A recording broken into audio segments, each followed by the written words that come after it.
And we're just pulling out there because the debate is about to start. This is the moderator, Kristen Welker. Let's listen in. Under health and safety protocols designed by the Commission's health security advisor. The audience here in the hall has promised to remain silent. No cheers, boos, or other interruptions, except right now, as we welcome to the stage former Vice President Joe Biden and President Donald J. Trump.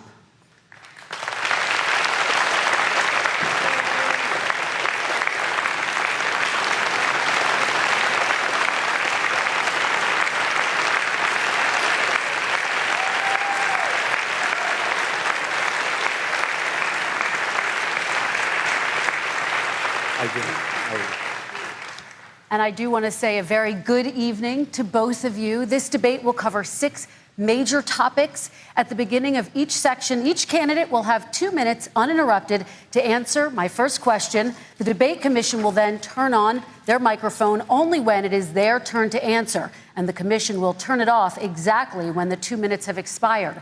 After that, both microphones will remain on, but on behalf of the voters, I'm going to ask you to please speak one at a time. The goal is for you to hear each other and for the American people to hear every word of what you both have to say. And so with that, if you're ready, let's start. And we will begin with the fight against the coronavirus. President Trump, the first question is for you.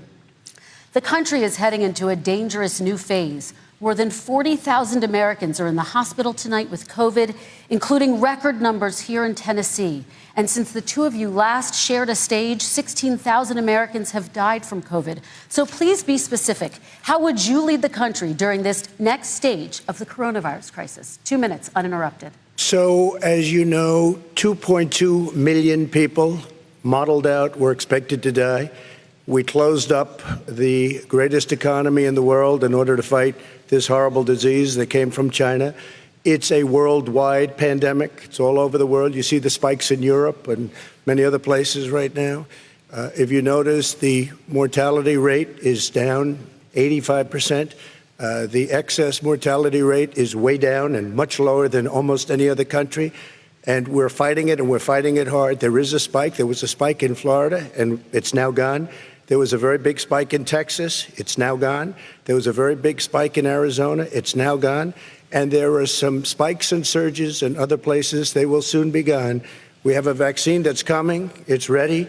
It's going to be announced within weeks, and it's going to be delivered. We have Operation Warp Speed, which is the military is going to distribute the vaccine. I can tell you from personal experience that I was in the hospital. I had it. And I got better, and I will tell you that I had something that they gave me, a therapeutic, I guess they would call it. Some people could say it was a cure. But I was in for a short period of time, and I got better very fast, or I wouldn't be here tonight. And now they say I'm immune. Whether it's 4 months or a lifetime, nobody's been able to say that, but I'm immune. More and more people are getting better. We have a problem that's a worldwide problem. This is a worldwide problem. But I've been congratulated by the heads of many countries on what we've been able to do. If you take a look at what we've done in terms of goggles and masks and gowns and everything else, and in particular ventilators, we're now making ventilators all over the world, thousands and thousands a month, distributing them all over the world. It will go away, and as I say, we're rounding the turn, we're rounding the corner. It's going away. Okay, former Vice President Biden, to you, how would you lead the country out of this crisis? You have 2 minutes uninterrupted. 220,000 Americans dead. If you hear nothing else I say tonight, hear this. Anyone who's responsible for not taking control, in fact, not saying I take no responsibility initially. Anyone who's responsible for that many deaths should not remain as President of the United States of America.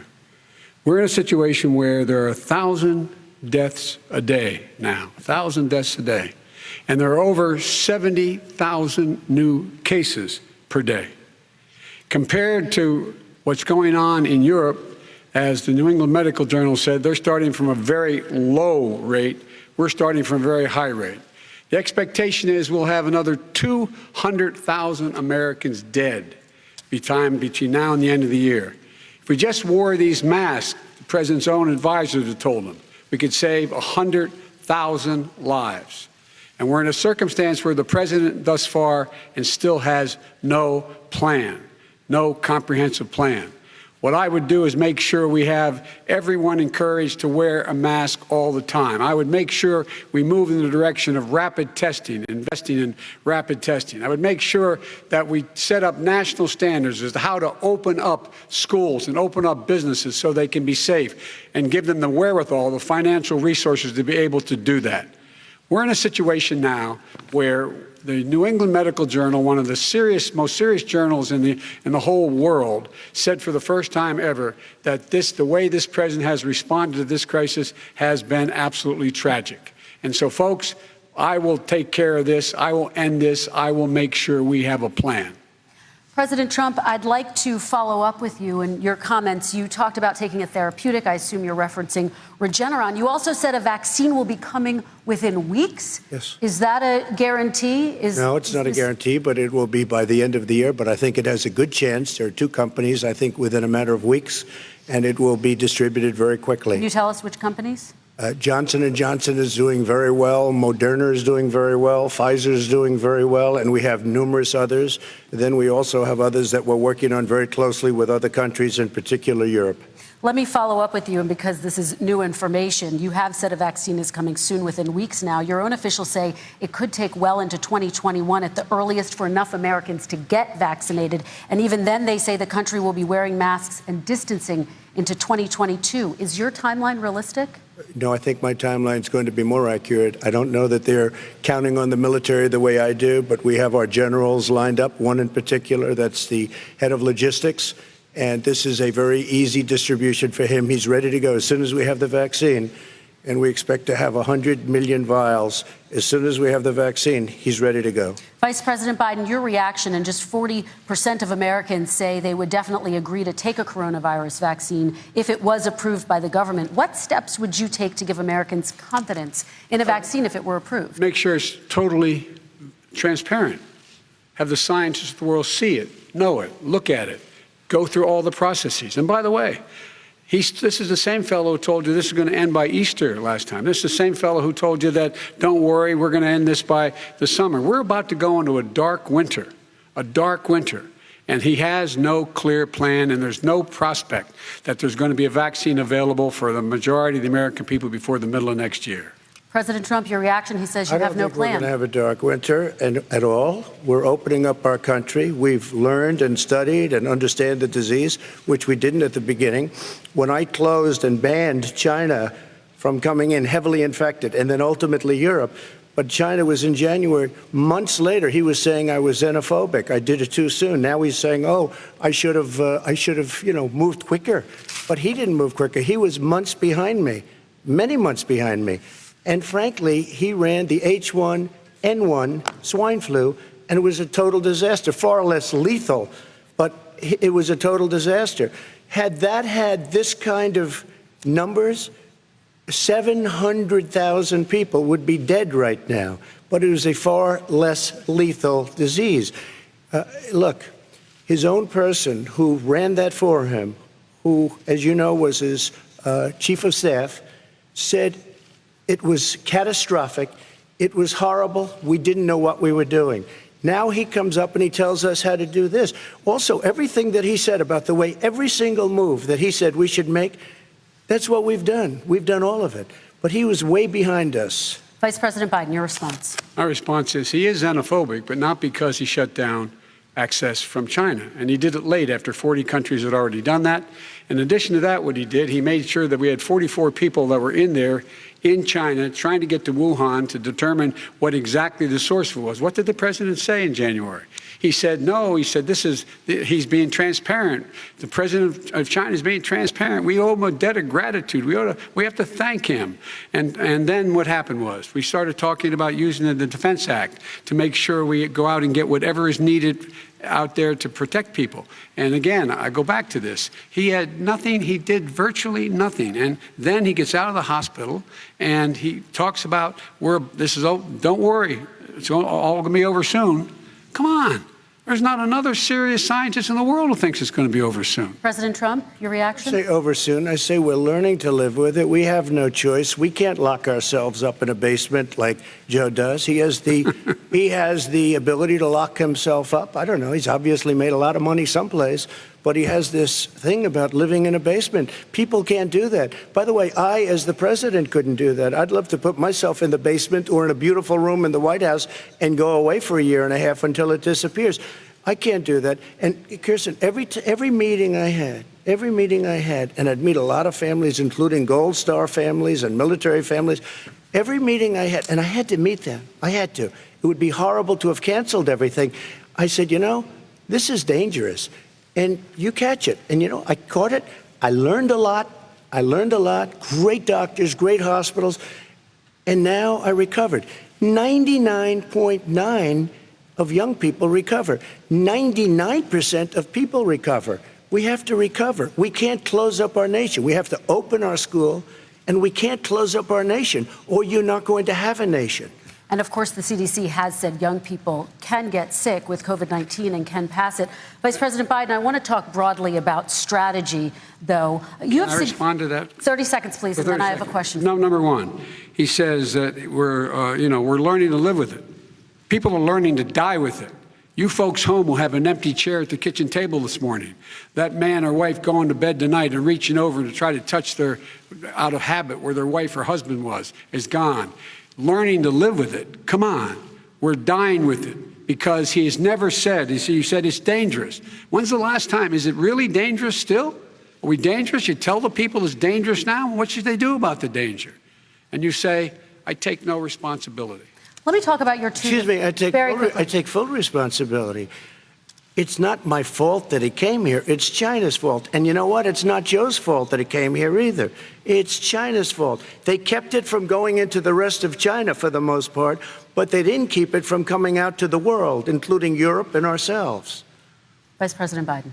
The fact is that when we knew it was coming, when it hit, what happened? What did the president say?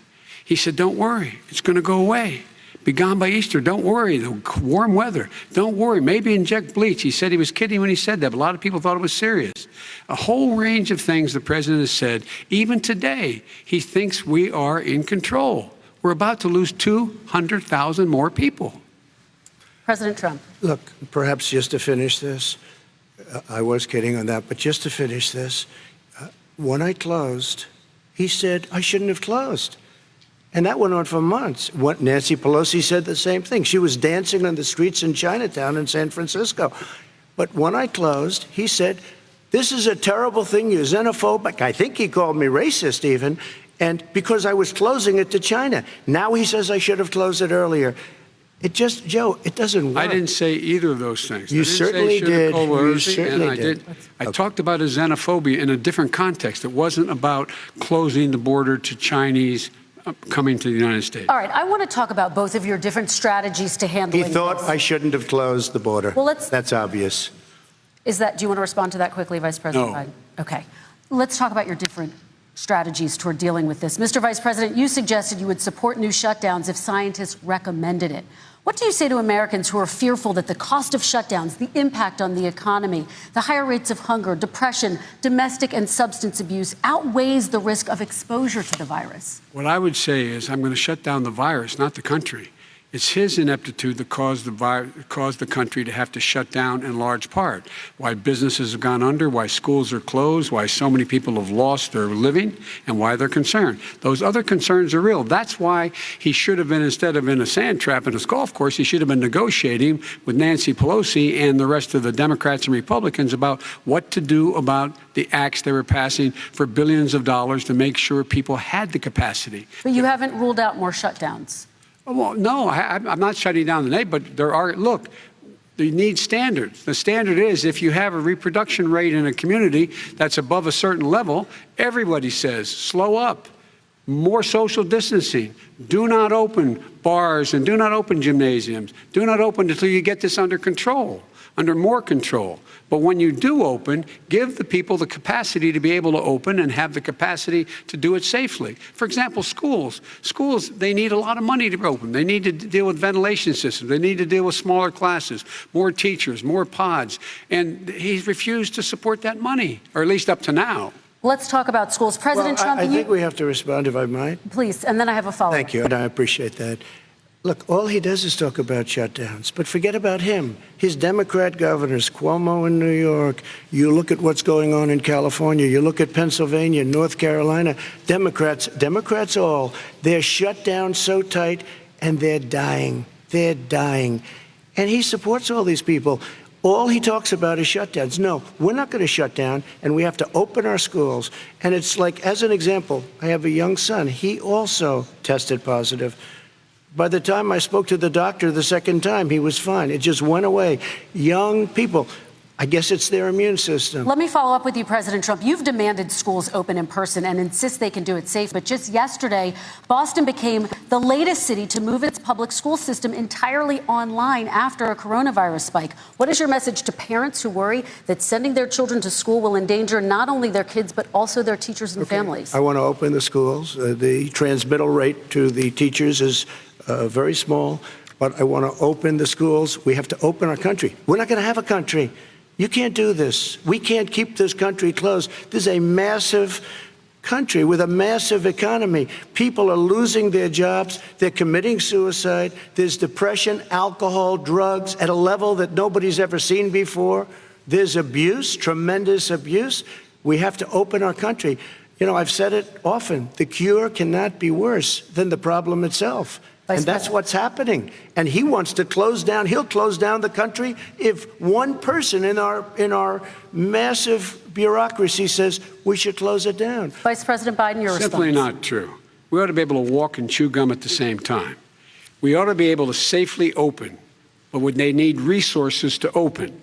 You need to be able to, for example, if you're going to open a business, have social distancing within the business. You need to have, if you have a restaurant, you need to have plexiglass dividers so people cannot infect one another. You need to be in a position where you can take testing rapidly and know whether a person is, in fact, infected. You need to be able to trace. You need to be able to provide all the resources that are needed to do this. And that is not inconsistent with saying that we're going to make sure that we open safely. And by the way, all you teachers out there, not that many of you are going to die, so don't worry about it. Come on. President Trump, let me follow up with you quickly. By the way, I will say this. If you go and look at what's happened to New York, it's a ghost town. It's a ghost town. And when you talk about plexiglass, these are restaurants that are dying. These are businesses with no money. Putting up plexiglass is unbelievably expensive, and it's not the answer. I mean, you're going to sit there in a cubicle wrapped around with plastic. These are businesses that are dying, Joe. You can't do that to people. You just can't. Take a look at New York and what's happened to my wonderful city for so many years. I loved it. It was vibrant. It's dying. Everyone's leaving New York. Take a look at what New York has done in terms of turning the curve down in terms of the number of people dying. And I don't look at this in terms of the way he does. Blue states and red states. They're all the United States. And look at the states that are having such a spike in the coronavirus. They're the red states. They're the states in the Midwest. They're the states in the upper Midwest. That's where the spike is occurring significantly. But they're all Americans. They're all Americans. And what we have to do is say, wear these masks, number one. Make sure we get the help that the businesses need that has money's already been passed to do that. It's been out there since the beginning of the summer, and nothing's happened. President, New York has lost more than 40,000 people, 11,000 people in nursing homes. President Trump, what about... When you say spike, take a look at what's happening in Pennsylvania, where they've had it closed. Take a look at what's happening with your friend in Michigan, where her husband's the only one allowed to do anything. It's been like a prison. Now it was just ruled unconstitutional. Take a look at North Carolina. They're having spikes, and they've been closed. And they're getting killed financially. We can't let that happen, Joe. You can't let that happen. We have to open up.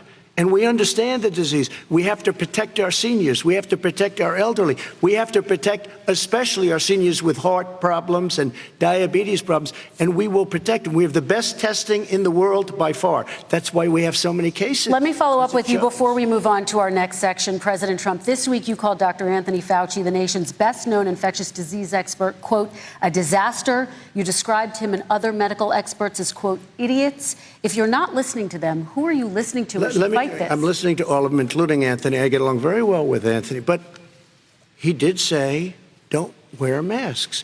He did say, as you know, this is not going to be a problem. I think he's a Democrat, but that's okay. He said, this is not going to be a problem. We are not going to have a problem at all. When Joe says that, I said, Anthony Fauci said, and others, and many others, and I'm not knocking him a lot. Nobody knew. Look, nobody knew what this thing was. Nobody knew where it was coming from, what it was. We've learned a lot. But Anthony said, don't wear masks. Now he wants to wear masks. Anthony also said, if you look back, exact words, here's his exact words. This is no problem. This is going to go away soon. So he's allowed to make mistakes. He happens to be a good person. Vice President Biden, your response quickly, and then we're going to move on to the next section. My response is that think about what the president knew in January and didn't tell the American people. He was told this was a serious virus that spread in the air, and it was much worse than the flu. He went on record and said to one of your colleagues, recorded, that in fact he knew how dangerous it was, but he didn't want to tell us. He didn't want to tell us because he didn't want us to panic. He didn't want us. Americans don't panic. He panicked. But guess what? In the meantime, we find out in the New York Times the other day that, in fact, his folks went to Wall Street and said this is a really dangerous thing. And a memo out of that meeting, not from his administration, but from some of the brokers, said sell short because we got to get moving. It's a dangerous problem. Well, this is I'm going to give you 30 seconds to respond, and then we're going to move on. The Wall Street one, I don't know. Somebody went to Wall Street. You're the one that takes all the money from Wall Street. I don't take it. I have. You have raised a lot of money, tremendous amounts of money. And every time you raise money, deals are made, Joe. I could raise so much more money. As president and as somebody that knows most of those people, I could call the heads of Wall Street, the heads of every company in America. I would blow away every record, but I don't want to do that because it puts me in a bad position. And then you bring up Wall Street. You shouldn't be bringing up Wall Street because you're the one that takes the money from Wall Street, not me. I could blow away your records that, like you wouldn't believe. We don't need money. We have plenty of money. In fact, we beat Hillary Clinton with a tiny fraction of the money that she was able to. All right, gentlemen, we're going to move on. Don't tell me about Wall Street. Average contribution, $43. All right, we're going to move on to our next section, which is national security. And I do want to start with the security of our elections and some breaking news from overnight. Just last night, top intelligence officials confirmed again that both Russia and Iran are working to influence this election. Both countries have obtained U.S. voter registration information, these officials say, and Iran sent intimidating messages to Florida voters. This question goes to you, Mr. Vice President. What would you do to put an end to this threat? You have 2 minutes uninterrupted. I made it clear, and I ask everyone else to take the pledge. I made it clear that any country, no matter who it is, that interferes in American elections will pay a price. They will pay a price. And it's been overwhelmingly clear this election, I won't even get into the last one, this election, that Russia has been involved, China has been involved to some degree, and now we learn that Iran is involved. They will pay a price if I'm elected. They're interfering with American sovereignty. That's what's going on right now. They're interfering with American sovereignty. And to the best of my knowledge, I don't think the president said anything to Putin about it. I don't think he's talking to them a lot. I don't think he said a word. I don't know why he hadn't said a word to Putin about it. And I don't know what he has recently said, if anything, to the Iranians. My guess is he'd probably be more outspoken with regard to the Iranians. But the point is this, folks. We are in a situation where we have foreign countries trying to interfere in the outcome of our election. His own national security advisor told him that what is happening with his buddy, I will. His buddy, Rudy Giuliani, he's being used as a Russian pawn. He's being fed information that is Russian, that is not true. And then what happens? Nothing happens. And then you find out that everything that's going on here about Russia is wanting to make sure that I do not get elected the next president of the United States because they know I know them and they know me. I don't understand why this president is unwilling to take on Putin when he's actually paying bounties to kill American soldiers in Afghanistan, when he's engaged in activities that are trying to destabilize all of NATO. I don't know why he doesn't do it, but it's worth asking the question, why isn't that being done? Any country that interferes with us will, in fact, pay a price because they're affecting our sovereignty. President Trump, same question to you. Let me ask the question. You're going to have 2 minutes to respond. For 2 elections in a row now, there has been substantial interference from foreign adversaries. What would you do in your next term to put an end to this? 2 minutes uninterrupted. Well, let me respond to the first part, as Joe answered. Joe got $3.5 million from Russia, and it came through Putin because he was very friendly with the former mayor of Moscow, and it was the mayor of Moscow's wife. And you got $3.5 million. Your family got $3.5 million. And you know, someday you're going to have to explain, why did you get 3.5? I never got any money from Russia. I don't get money from Russia. Now, about your thing last night, I knew all about that. And through John Ratcliffe, who is fantastic, DNI, he said, the one thing that's common to both of them, they both want you to lose, because there has been nobody tougher to Russia. Between the sanctions, nobody tougher than me on Russia. Between the sanctions, between all of what I've done with NATO, you know, I've got the NATO countries to put up an extra $130 billion, going to $420 billion a year. That's to guard against Russia. I sold, while he was selling pillows and sheets, I sold tank busters to Ukraine. There has been nobody tougher on Russia than Donald Trump. And I'll tell you, they were so bad. They took over the submarine port. You remember that very well. During your term, during you and Barack Obama, they took over a big part of what should have been Ukraine. You handed it to them, but you were getting a lot of money from Russia. They were paying you a lot of money, and they probably still are. But now, with what came out today, it's even worse. All of the emails, the horrible emails of the kind of money that you were raking in, you and your family. And Joe, you were vice president when some of this was happening, and it should have never happened. And I think you owe an explanation to the American people. Why is it? Somebody just had a news conference a little while ago who was essentially supposed to work with you and your family, but what he said was damning. And regardless of me, I think you have to clean it up and talk to the American people. Maybe you can do it right now. Vice President Biden, you may respond. 30 seconds. And then I do want to follow up on the election security. I have not taken a penny from any foreign source ever in my life. We learned that this president paid 50 times the tax in China, has a secret bank account with China, does business in China, and in fact is talking about me taking money. I have not taken a single penny from any country whatsoever, ever. Number one.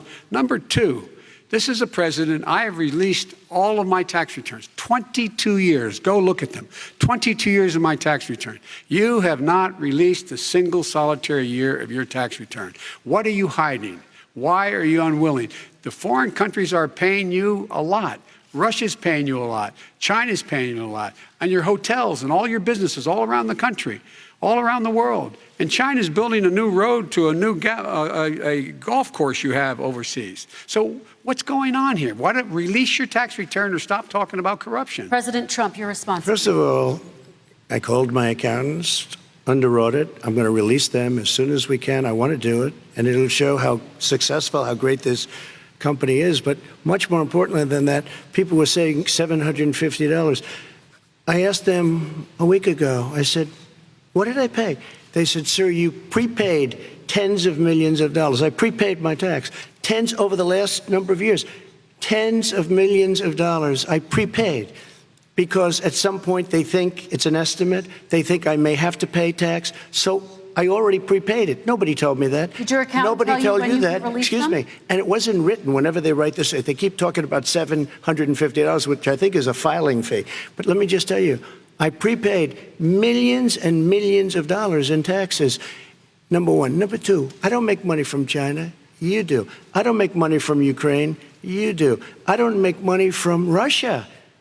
You made $3.5 million, Joe, and your son gave you. They even have a statement that we have to give 10% to the big man. You're the big man, I think. I don't know. Maybe you're not, but you're the big man, I think. You sense that we have to give 10% to the big man. Joe, what's that all about? It's terrible. All right, gentlemen, I want to ask you both some questions about all of this, but I'm going to let you both respond very quickly. You just said you spoke to your accountant about potentially releasing your taxes. Did he tell you when you can release them? Do you have a deadline for when you're going to release them to the American people? I get treated worse than the Tea Party got treated. Because I have a lot of people in there, deep down in the IRS, they treat me horribly. We made a deal, it was all settled until I decide to run for president. I get treated very badly by the IRS, very unfairly. But we had a deal all done. As soon as we're completed with the deal, I want to release it. But I have paid millions and millions of dollars, and it's worse than paying.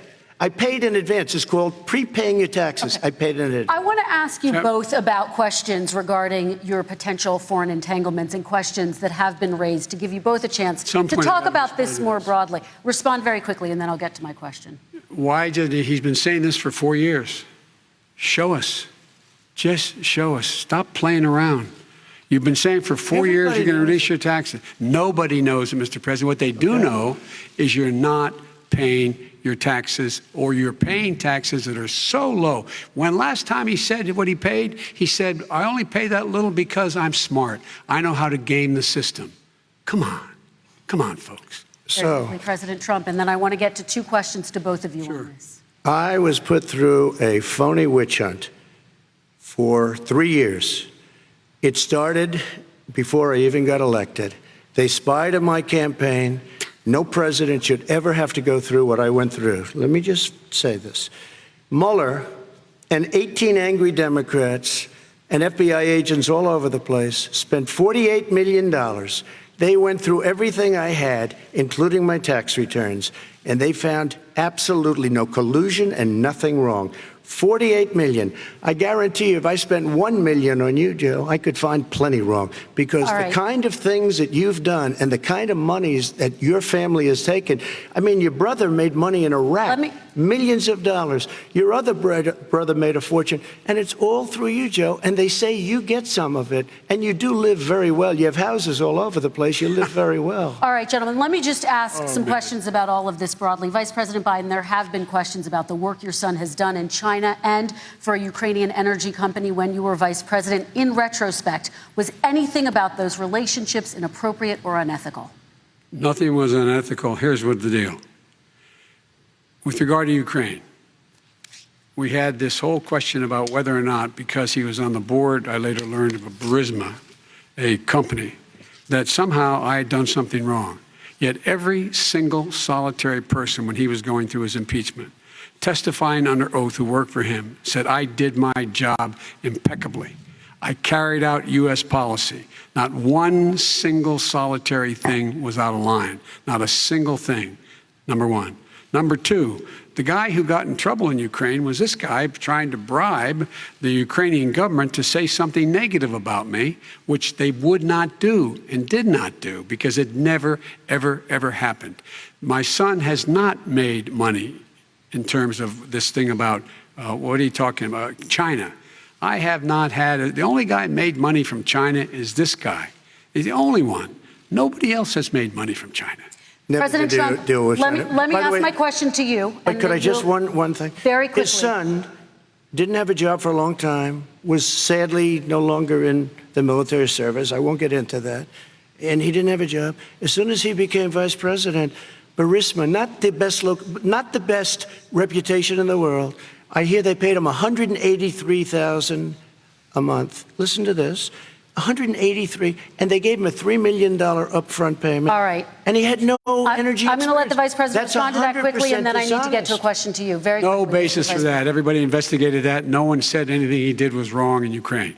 Okay, President Trump, this is for you. Since you took office, you've never divested from your business. You've personally promoted your properties abroad. A report this week, which was referenced, does indicate that your company has a bank account in China. So how can voters know that you don't have any foreign conflicts of interest? I have many bank accounts, and they're all listed, and they're all over the place. I mean, I was a businessman doing business. The bank account you're referring to, which is everybody knows about it, it's listed. The bank account was in 2013. That's what it was. It was opened it was closed in 2015, I believe. And then I decided, because I was thinking about doing a deal in China, like millions of other people. I was thinking about it, and I decided I'm not going to do it. Didn't like it. I decided not to do it. Had an account open, and I closed it. Okay. Excuse me. And then, unlike him, where he's vice president and he does business, I then decided to run for president after that. That was before. So I closed it before I even ran for president, let alone became president. Big difference. He is the vice president of the United States, and his son, his brother, and his other brother are getting rich. They're like a vacuum cleaner. They're sucking up money every President Trump, place thank he you. goes. We do Not need to true. move on. I do want to ask you, Vice President Biden, about China. Let's talk about China more broadly. There have, of course, President Trump has said that they should pay for not being fully transparent in regards to the coronavirus. If you were president, would you make China pay? And please be specific. What would that look like? What I'd make China do is play by the international rules, not like he has done. He has caused the deficit of China to go up, not down, with China, up, not down. We are making sure that in order to do business in China, you have to give all your intellectual property. You have to have a partner in China. It's 51%. We would not do that at all, number one. Number two, we're in a situation where China would have to play by the rules internationally as well. When I met with Xi, when I was still vice president, he said we're setting up air identification zones in the South China Sea. You can't fly through them. I said we're going to fly through them. We just flew B-52, B-1 bombers through it. We're not going to pay attention. They have to play by the rules. And what's he do? He embraces guys like the thugs like in North Korea and the Chinese president and Putin and others, and he pokes his finger in the eye of all of our friends, all of our allies. We make up we're 25% of the world's economy. We need to be having the rest of our friends with us saying to China, these are the rules. You play by them or you're going to pay the price for not paying by them economically. That's the way I will run it. And that's what we did in upholding steel tariffs and a range of other things when we were president and vice president. All right, let's talk about North Korea. Excuse me, no, I have to respond to that. Okay.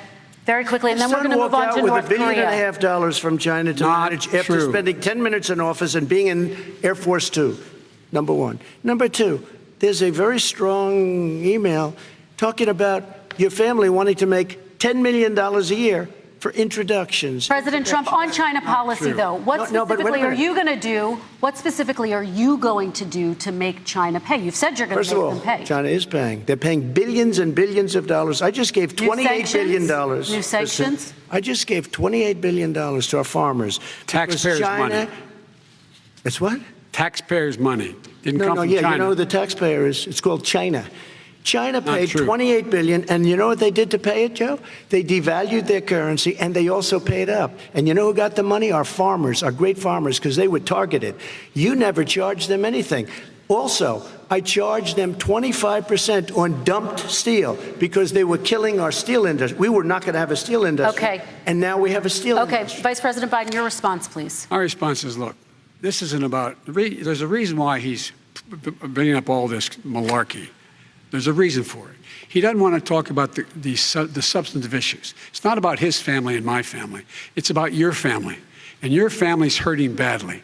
If you're making if you're a middle-class family, you're getting hurt badly right now. You're sitting at the kitchen table this morning deciding, well, we can't get new tires, they're bald because we have to wait another month or so. Or are we going to be able to pay the mortgage? Or who's going to tell her she can't go back to community college? They're the decisions you're making in the middle-class families like I grew up in Scranton and Claymont. They're in trouble. We should be talking about your families, but that's the last thing he wants to talk about. I want to talk about North Korea. Excuse me, I do want to turn to please. 10 seconds, Mr. President. That's 10 a seconds. typical political statement. Let's get off this China thing, and then he looks, the family, around the table, everything. Just a typical politician when I see that. Let's talk about North I'm not a typical Korea now. politician. Okay, that's why I got elected. Let's get off the subject of China. Let's talk sitting around the table. All right. Come on, Joe, you can do better. We're going to talk about North Korea now. President Trump, you've met with North Korean leader Kim Jong-un 3 times. You've talked about your beautiful letters with him. You've touted the fact that there hasn't been a war or a long-range missile test. And yet North Korea recently rolled out its biggest ever intercontinental ballistic missile and continues to develop its nuclear arsenal. Do you see that as a betrayal of the relationship you forged? Just 30 seconds here because we need to get on to the next. So when I met with Barack Obama. We sat in the White House right at the beginning, had a great conversation. It was supposed to be 15 minutes, and it was well over an hour. He said the biggest problem we have with North Korea. He indicated we will be in a war with North Korea. Guess what? It would be a nuclear war, and he does have plenty of nuclear capability. In the meantime, I have a very good relationship with him. Different kind of a guy, but he probably thinks the same thing about me. We have a different kind of a relationship. We have a very good relationship, and there's no war.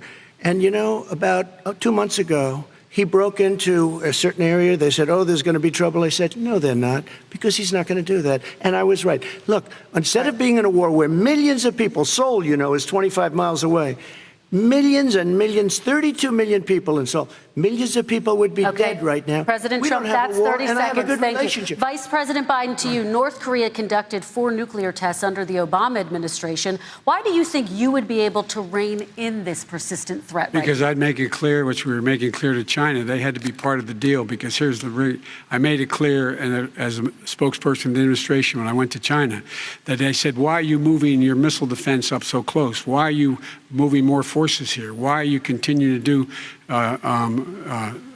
military maneuvers with South Korea? I said, because North Korea is a problem, and we're going to continue to do it so we can control them. We're going to make sure we can control them and make sure they cannot hurt us.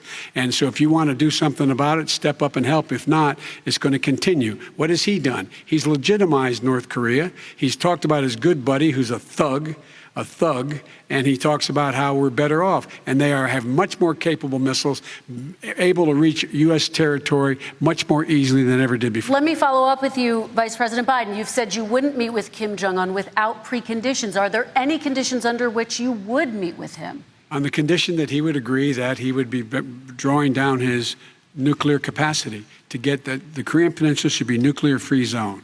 All right, let's move on to American families. Kristen, they tried to meet with 10 him. seconds, President. They tried to meet with him. He wouldn't do it. He didn't like Obama. He didn't like him. He wouldn't do it. Okay, I got to give him a chance to respond to that before we move on. And that's okay. You know what, North Korea, we're not in a war. We have a good relationship. You know, people don't understand. Having a good relationship with leaders of other countries is a good thing. We have a lot of questions to get to. That's like saying we had a good relationship with Hitler before he, in fact, invaded Europe, the rest of Europe. Come on. The reason he would not meet with President Obama is because President Obama said, we're going to talk about denuclearization. We're not going to legitimize you, and we're going to continue to put stronger and stronger sanctions on you. That's why he wouldn't meet with us. All right, let's move on. Let's move on and talk about American families. He left me a mess, Kristen. President Trump, okay, we do need to move on. They left me a mess. North Korea was a mess. And in fact, if you remember the first 2 or 3 months, there was a very dangerous period in my first 3 months before we sort of worked things out a little bit. Okay. There was a they left us a mess. And Obama would be, I think, the first to say it was the single biggest problem he thought that our country had. Okay, let's move on to American families and the economy. One of the issues that's most important to them is health care, as you both know. Today, there was a key vote on a new Supreme Court Justice, Amy Coney Barrett, and health care is at the center of her confirmation fight. Over 20 million Americans get their health insurance through the Affordable Care Act. It's headed to the Supreme Court, and your administration, Mr. President, is advocating for the court to overturn it. If the Supreme Court does overturn that law, those 20 million Americans could lose their health insurance almost overnight. So what would you do if those people have their health insurance taken away? You have 2 minutes uninterrupted. Sure. First of all, I've already done something that nobody thought was possible.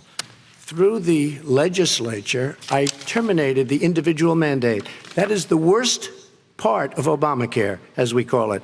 The individual mandate where you have to pay a fortune for the privilege of not having to pay for bad health insurance. I terminated. It's gone.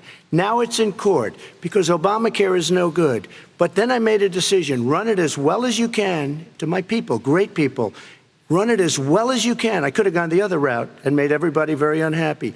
They ran it. Premiums are down. Everything's down. Here's the problem. No matter how well you run it, it's no good. What we'd like to do is terminate it. We have the individual mandate done. I don't know that it's going to work. If we don't win, we will have to run it, and we'll have Obamacare, but it'll be better run. But it no longer is Obamacare, because without the individual mandate, it's much different. Pre-existing conditions will always stay. What I would like to do is a much better health care, much better, will always protect people with pre-existing. So I'd like to terminate Obamacare, come up with a brand new, beautiful health care. The Democrats will do it because there'll be tremendous pressure on them, and we might even have the House by that time, and I think we're going to win the House, okay? You'll see, but I think we're going to win the House. But come up with a better health care, always protecting people with pre-existing conditions. And one thing very important, we have 180 million people out there that have great private health care. Far more than we're talking about with Obamacare. Joe Biden is going to terminate all of those policies. These are people that love their health care, people that have been successful, middle-income people, been successful. They have 180 million plans, 180 million people, families. Under what he wants to do, which will basically be socialized medicine, he won't even have a choice. They want to terminate 180 million plans. We have done an incredible job on health care, and we're going to do even better. Okay, Vice President Biden, yes, this is for you. Your health care plan calls for building on Obamacare. So my question is, what is your plan if the law is ruled unconstitutional by the Supreme Court? You have 2 minutes uninterrupted. What I'm going to do is pass Obamacare with a public option. It'll become Biden care. The public option is an option that says that if you, in fact, do not have the wherewithal to be, if you qualify for Medicaid and you do not have the wherewithal in your state to get Medicaid, you automatically are enrolled, providing competition for insurance companies. That's what's going to happen. Secondly, we're going to make sure we reduce the premiums and reduce drug prices by making sure that there's competition that doesn't exist now by allowing the Medicare to negotiate drug prices with the insurance companies. Thirdly, the idea that I want to eliminate private insurance, the reason why I had such a fight with 20 candidates for the nomination was I support private insurance. That's why not one single person with private insurance would lose their insurance under my plan, nor did they under Obamacare. They did not lose their insurance unless they chose they wanted to go to something else. Lastly, we're going to make sure we're in a situation that we actually protect pre-existing. There's no way he can protect pre-existing conditions. None, zero. You can't do it in the ether. He's been talking about this for a long time. He's never come up with a plan. I guess we're going to get the pre-existing condition plan the same time we get the infrastructure plan that we've been waiting since 17, 18, 19, and 20. The fact, I still have a few more minutes. I know you're getting anxious. The fact is that he's already cost the American people, because of his terrible handling of the COVID virus and the economic spillover, 10 million people have lost their private insurance. And he wants to take away 22 million more people who have it under Obamacare, and over 110 million people with pre-existing conditions. And all the people from COVID are going to have pre-existing conditions. What are they going to do? I have a follow-up for you, Vice President Biden. It relates to something that President Trump said. He's accusing you of wanting socialized medicine. What do you say to people who have concerns that your health care plan, which includes a government insurance option, takes the country one step closer to a health care system run entirely by the government? What's your response to them? I say it's ridiculous. It's like saying that, the idea that the fact that there's a public option that people can choose, that makes it a socialist plan. Look, the difference between the president, I think health care is not a privilege, it's a right. Everyone should have the right to have affordable health care. And I am very proud of my plan. It's gotten endorsed by all the major labor unions, as well as a whole range of other people who, in fact, are concerned in the medical field. This is something that's going to save people's lives, and this is going to give some people an opportunity to have health care for their children. How many of you home are worried and rolling around in bed tonight wondering what in God's name you're going to do if you get sick because you've lost your home insurance, your health insurance, your company's gone under? We have to provide health insurance for people at an affordable rate, and that's what I do. President Trump, he was there response. For 47 years. He didn't do it. He was now there as vice president for 8 years, and it's not like it was 25 years ago. It was 3 3/4. It was just a little while ago, right? Less than 4 years ago. He didn't do anything. He didn't do it. He wants socialized medicine, and it's not that he wants it. His vice president, She is more liberal than Bernie Sanders and wants it even more. Bernie Sanders wants it. The Democrats want it. You're going to have socialized medicine, just like you went with fracking. We're not going to have fracking. We're going to stop fracking. We're going to stop fracking. Then he goes to Pennsylvania after he gets a nomination, where he got very lucky to get it. And he goes to Pennsylvania and he says, oh, we're going to have fracking. And you never ask that question. And by the way, so far, I respect very much the way you're handling this, I have to say. By the way, but somebody should ask the question. You can ask he goes for a year. There will be no fracking. We have a number of topics. No, but that's a big question. We're going to get to. It's the same thing with socialized medicine. I have to respond. Vice President, your response, please. My response is people deserve to have affordable health care, period. Period, period, period. And the Biden care proposal will, in fact, provide for that affordable health care, lower premiums. What we're going to do is going to cost some money. It's going to cost over $750 billion over 10 years to do it. And they're going to have lower premiums. You can buy into the better plans, the cheaper plans, lower your premiums, deal with unexpected billing, and have your drug prices drop significantly. He keeps talking about it. He hasn't done a thing for anybody on health care. Not a thing. Kristen, when Very he quickly, says, then I want to talk about when he what's says happening on public Capitol option, Hill. he's talking about socialized medicine and and health care. When he talks about a public option, he's talking about destroying your Medicare, totally destroying your Social Security, and this whole country will come down. You know, Bernie Sanders tried it in his state. He tried it in his state. His governor was a very liberal governor. They wanted to make it work. Okay, let's let Vice President Biden respond. It doesn't work. Vice President Biden, He's a very confused guy. He thinks he's running against somebody else. He's running against Joe Biden. I beat all those other people because I disagreed with them. Joe Biden he's running against. And the idea that we're in a situation that they're going to destroy Medicare, this is the guy that the actuary at Medicare said, if in fact, at Social Security, if in fact he continues to withhold his plan to withhold the tax on Social Security will be bankrupt by 2023 with no way to make up for it. This is the guy who's tried to cut Medicare. So I mean, the idea that Donald Trump is lecturing me on Social Security and Medicare? Come on. He tried to get rid of, he tried to hurt Social Security years ago. Years ago. Go back and look at the records. He tried to hurt Social Security years ago. All right, let's move on. I'm going to move on. Mr. President, I have to move on to the next question. They said the stock market will boom if I'm elected. If he's elected, the stock market will crash. Okay, let's move on to the next question very quickly. Look, the idea that the stock market is booming is his only measure of what's happening. Where I come from in Scranton and Claymont, the people don't live off of the stock market. Just in the last three years during this crisis, the billionaires in this country made, according to the Wall Street, $700 billion more. $700 billion more, because that's his only measure. What happens to the ordinary people out there? What happens to them? Let's talk about what's happening on Capitol Hill. We're going to move on. 401ks are through the roof. We're going to move on. Stock are through the roof. All right. And he doesn't come from Scranton. That's like he lived there for a short period of time before he even knew it. We're going to move on to the next question. And the people of Pennsylvania Let me will move show on you to my that. next question, They gentlemen. understand. As of tonight, more than 12 million people are out of work. And as of tonight, 8 million more Americans have fallen into poverty, and more families are going hungry every day. Those hit hardest are women and people of color. They see Washington fighting over a relief bill. Mr. President, why haven't you been able to get them the help they need? 30 seconds here. Because Nancy Pelosi doesn't want to approve it. I do. But you're the president. I do, but I still have to get. Unfortunately, that's one of the reasons I think we're going to take over the House, because of her. Nancy Pelosi doesn't want to approve anything because she'd love to have some victories on a date called November 3rd. Nancy Pelosi does not want to approve it. We are ready, willing, and able to do something. Don't forget, we've already approved 3 plans, and it's gone through, including the Democrats, in all fairness. This one she doesn't want. It's near the election because she thinks it helps her politically. I think it hurts her politically. All right, Mr. Vice President. You know, the Republican leader in the United States Senate said he can't pass it. He will not be able to pass it.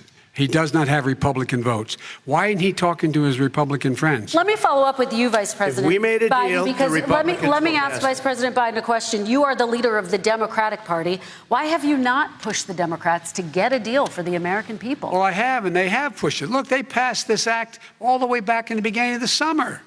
This is like it's not new. It's been out there. This HEROES Act has been sitting there. And look at what's happening.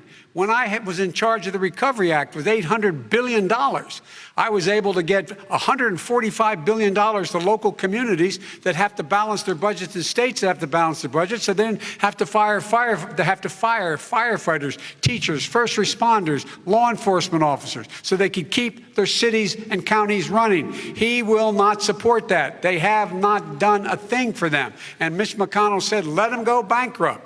Let them go bankrupt. Come on. What's the matter with these guys? The bill that was passed in the House was a bailout of badly run, high-crime, Democrat, all run by Democrats, cities and states. It was a way of getting a lot of money, billions and billions of dollars to these states. It was also a way of getting a lot of money from our people's pockets to people that come into our country illegally. We were going to take care of everything for them. And what that does, and I'd love to do that, I'd love to help them, but what that does, everybody all over the world will start pouring into our country. We can't do it. This was a way of taking care of them. This was a way of spending on things that had nothing to do with COVID, as per your question. But it was really a big bailout for badly run Democrat cities and states. All right, if I get elected, I'm running as a proud Democrat, but I'm going to be an American president. I don't see red states and blue states.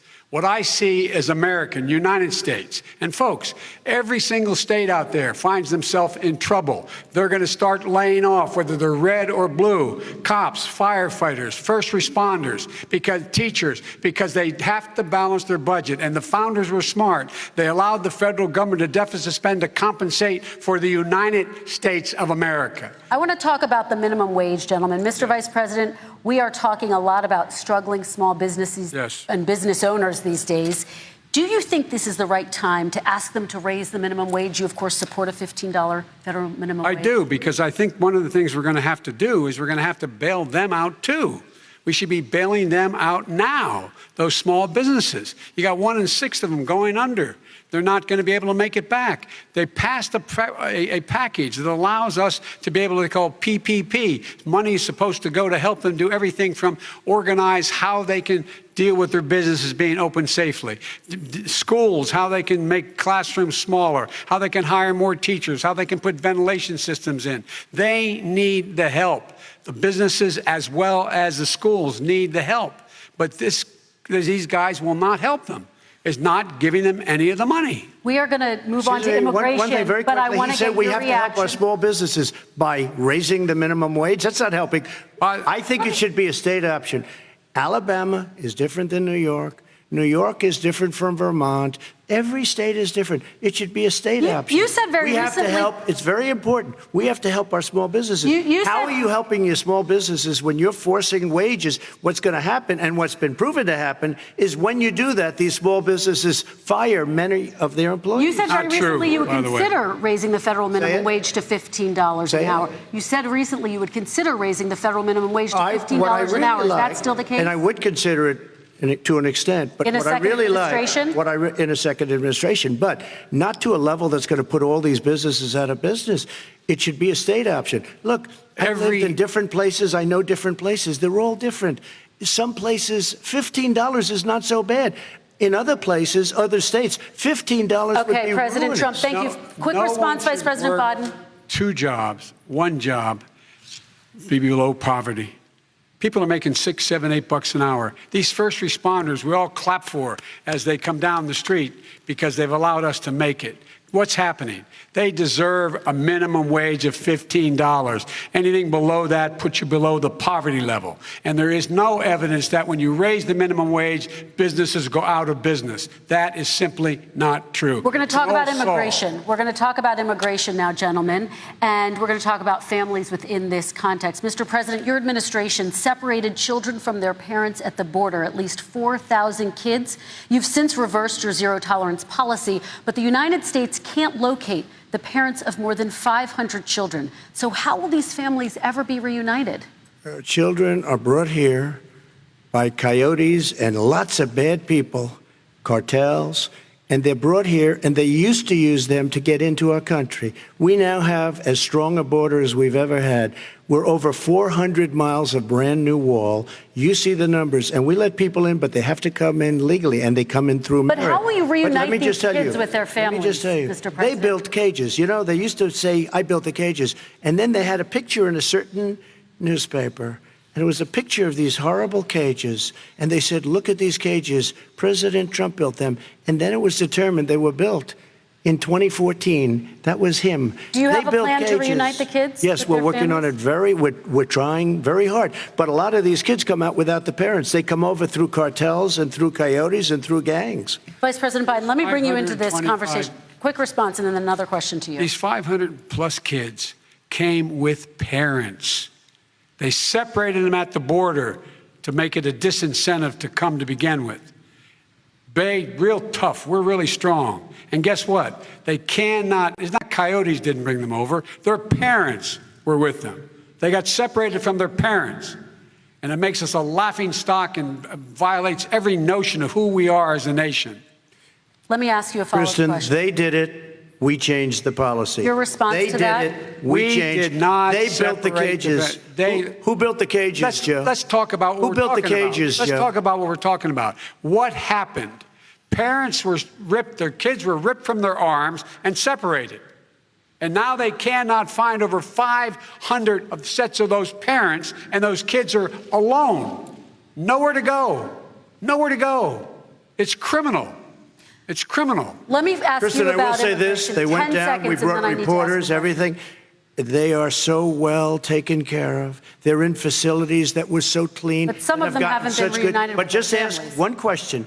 Who built the cages? I'd love you to ask him that. Who built the cages? Let me ask about your immigration policy, Mr. Vice President. The Obama administration did fail to deliver immigration reform, which had been a key promise during the administration. It also presided over record deportations as well as family detentions at the border before changing course. So why should voters trust you with an immigration overhaul now? Because it made a mistake. It took too long to get it right. It took too long to get it right. I'll be president of the United States, not vice president of the United States. And the fact is, I've made it very clear. Within 100 days, I'm going to send to the United States Congress a pathway to citizenship for over 11 million undocumented people. And all of those so-called dreamers, those DACA kids, they're going to be immediately certified again to be able to stay in this country and put on a path to citizenship. The idea that they are being sent home by this guy and they want to do that is they've gone to a country they've never seen before. I can imagine you're 5 years old, your parents are taking you across the Rio Grande River and it's illegal. And you say, oh no, Mom, leave me here. I'm not going to go with you. They've been here. Many of them are model citizens. Over 20,000 of them are first responders out there taking care of people during this crisis. We owe them. We owe them. Kristen, he had 8 years to do what he said he was going to do. And I've changed without having a specific. We got rid of catch and release. We got rid of a lot of horrible things that they put in and that they lived with. But he had 8 years he was vice president. He did nothing except build cages to keep children in. Vice President Biden, your response. The catch and release, you know what he's talking about there? If in fact you had a family came across and they were arrested, they in fact were given a date to show up for their hearing. They were released. And guess what? They showed up for a hearing. And this is the first president in the history of the United States of America that anybody seeking asylum has to do it in another country. That's never happened before in America. That's never happened before in America. You come to the United States and you make your case that I seek asylum based on the following premise, why I deserve it under American law. They're sitting in squalor on the other side of the river. President Trump, your response, So 30 important. seconds, and then we'll move on. It just shows that he has no understanding of immigration or the laws. Catch and release is a disaster. A murderer would come in, a rapist would come in, a very bad person would come in. We would take their name. We have to release them into our country. And then you say they come back. Less than 1% of the people come back. We have to send ICE out and Border Patrol out to find them. We would say, come back in 2 years, 3 years. We're going to give you a court case. You need Perry Mason. We're going to give you a court case. When you say they come back, they don't come back, Joe. They never come back. Only the really, I hate to say this, but those with the lowest IQ, they might come back. Okay, President Trump, let's give Vice President Biden a chance to respond, and then we're going to move on to the next section. You don't know the law, Joe. Vice President Biden, your response. Know the law. What he's telling you is simply not true. Well, check it out. They don't come back. Check it out. All right, let's move on. But we don't have to worry about it because they terminated it, so we don't have to worry about it Let's move on to the next And you have section. 525 kids not knowing where in God's name they're going to be and lost their parents. Go ahead. All right. Let's talk about our next section, which is race in America. And I want to talk about the way Black and brown Americans experience race in this country. Part of that experience is something called the talk. It happens regardless of class and income. Parents who feel they have no choice but to prepare their children for the chance that they could be targeted, including by the police, for no reason other than the color of their skin. Mr. Vice President, in the next 2 minutes, I want you to speak directly to these families. Do you understand why these parents fear for their children? I do. I do. You know, my daughter is a social worker, and she's written a lot about this. She has a graduate degree from the University of Pennsylvania in social work. And, you know, one of the reasons why I ended up working on the east side of Wilmington, Delaware, which is 90% African-American, was to learn more about what was going on. I never had to tell my daughter, if she's pulled over, make sure she puts, for a traffic stop, put both hands on top of the wheel and don't reach for the glove box because someone may shoot you. But a black parent, no matter how wealthy or how poor they are, has to teach their child, when you're walking down the street, don't have a hoodie on when you go across the street. Making sure that you, in fact, if you get pulled over, just yes, sir, no, sir, hands on top of the wheel, because you are, in fact, the victim, whether you're a person making child of a $300,000 a year person or someone who's on food stamps. The fact of the matter is there is institutional racism in America. And we have always said, we've never lived up to it, that we hold these truths to be self-evident. All men and women are created equal. But guess what? We have never, ever lived up to it, but we've always constantly been moving the needle further and further to inclusion, not exclusion. This is the first president to come along and says, that's the end of that. We're not going to do that anymore. We have to provide for economic opportunity, better education, better health care, better access to schooling, better access to opportunity to borrow money to start businesses. All the things we can do, and I've laid out a clear plan as to how to do those things, just to give people a shot. It's about accumulating the ability to have wealth as well as it is to be free from violence. President Trump, same question to you, and let me remind you of the question. I would like you to speak directly to these families. Do you understand why these parents fear for their children? Yes, I do. And again, he's been in government 47 years. He never did a thing except in 1994 when he did such harm to the black community. And they were called, and he called them super predators. And he said that. He said it, super predators. And they have never lived that down. 1994, your crime bill, the super predators. Nobody has done more for the black community than Donald Trump. And if you look, with the exception of Abraham Lincoln, possible exception, but the exception of Abraham Lincoln, nobody has done what I've done. Criminal justice reform, Obama and Joe didn't do it. I don't even think they tried because they had no chance at doing it. They might have wanted to do it, but if you had to see the arms I had to twist to get that done, it was not a pretty picture, and everybody knows it, including some very liberal people that cried in my office. They cried in the Oval Office. 2 weeks later, they're out saying, gee, we have to defeat him. Criminal justice reform, prison reform, opportunity zones with Tim Scott, a great senator from South Carolina. He came in with this incredible idea for opportunity zones. It's one of the most successful programs. People don't talk about it. Tremendous investment is being made. Biggest beneficiary, the black and Hispanic communities, and then historically black colleges and universities. After 3 years of coming to the office, I love some of those guys. They were great. They came into the office and they said, I said, what are you doing? After 3 years, I said, why do you keep coming back? Because we have no funding. I said, you don't have to come back every year. We have to come back because President Obama would never give them long-term funding, and I did. 10-year, long-term funding, and I gave them more money than they asked for because they said, I think you need more. And I said, the only bad part about this is I may never see you again, because I got very friendly with them, and they like me and I like them. But I saved historically black colleges and universities. Okay, and we're going to talk about both of your records, but your response to that, Vice President? My response to that is I never, ever said what he accused me of saying. The fact of the matter is, in 2000, though, after the crime bill had been in the law for a while, this is a guy who said, the problem with the crime bill, there's not enough people in jail. There's not enough people in jail. And go on my website, get the quote, the date when he said it. Not enough people. He talked about marauding gangs, young gangs, and the people who are going to maraud our cities. This is a guy who in the Central Park five innocent black kids, he continued to push for making sure that they got the death penalty. None of them were guilty of the crimes they were suggested. Look, and talk about granted, he did in fact let 20 people, he commuted 20 people's sentences. We commuted over 1,000 people's sentences. Over 1,000. The very law he's talking about is a law that, in fact, initiated by Barack Obama. And secondly, we're in a situation here where the federal prison system was reduced by 38,000 people under our administration. And one of these things we should be doing, there should be no minimum mandatories in the law.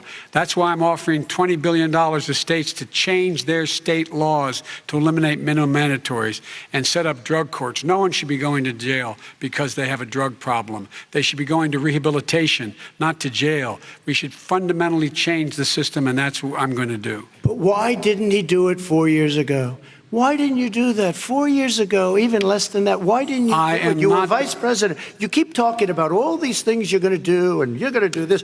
But you were there just a short time ago, and you guys did nothing. We did. You know, Joe, I ran because of you. I ran because of Barack Obama, because you did a poor job. If I thought you did a good job, I would have never run. I would have never run. I ran because of you. I'm looking at you now. You're a politician. I ran because of you. All right, Vice President Biden, your response to that, and then I do have some questions for both of you. Well, I tell you what, I hope he does look at me, because what's happening here is, you know who I am, you know who he is, you know his character, you know my character, you know our reputations for honor and telling the truth. I am anxious to have this race. I am anxious to see this take place. The character of the country is on the ballot. Our character is on the ballot. Look at us closely. Let me ask some follow-up. Please respond, and then we're going to have follow-up questions. If this stuff is true about Russia, Ukraine, China, other countries, Iraq, if this is true, then he's a corrupt politician. All right. So don't give me the stuff about how you're this innocent baby. Joe, they're calling you a corrupt politician. Nobody's President Trump, I want to stay on the issue of race. We're talking about the issue. Laptop from hell. President Trump, we're talking about race right now, and I do want to stay on the issue of race. President Trump, I have to respond to that. Please, because look, very quickly. There are 50 former national intelligence folks who said that what he's accusing me of is a Russian plant. They have said that this has all the five former heads of the CIA, both parties, say what he's saying is a bunch of garbage.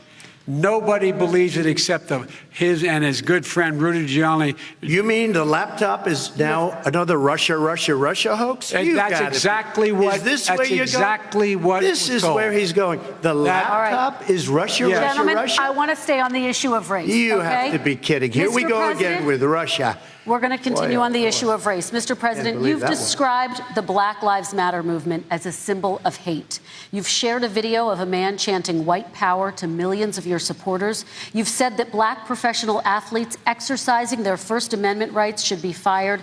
What do you say to Americans who say that kind of language from a president is contributing to a climate of hate and racial strife? Well, you have to understand, the first time I ever heard of Black Lives Matter, they were chanting pigs in a blanket, talking about police. Pigs, talking about our police. Pigs in a blanket, fry them like bacon. I said, that's a horrible thing. And they were marching down the street. And that was my first glimpse of Black Lives Matter. I thought it was a terrible thing. As far as my relationships with all people. I think I have great relationships with all people. I am the least racist person in this room. Well, what do you say to Americans who are concerned by that rhetoric? I don't know. I mean, I don't know what to say. I got criminal justice reform done and prison reform and opportunity zones. I took care of black colleges and universities. I don't know what to say. They can say anything. I mean, they can say anything. It makes me sad because I am the least racist person. I can't even see the audience because it's so dark, but I don't care who's in the audience. I'm the least racist person in this room. Okay, Vice President Biden, let me ask you very quickly, and then I have a follow-up question for you. Abraham Lincoln here is one of the most racist presidents we've had in modern history.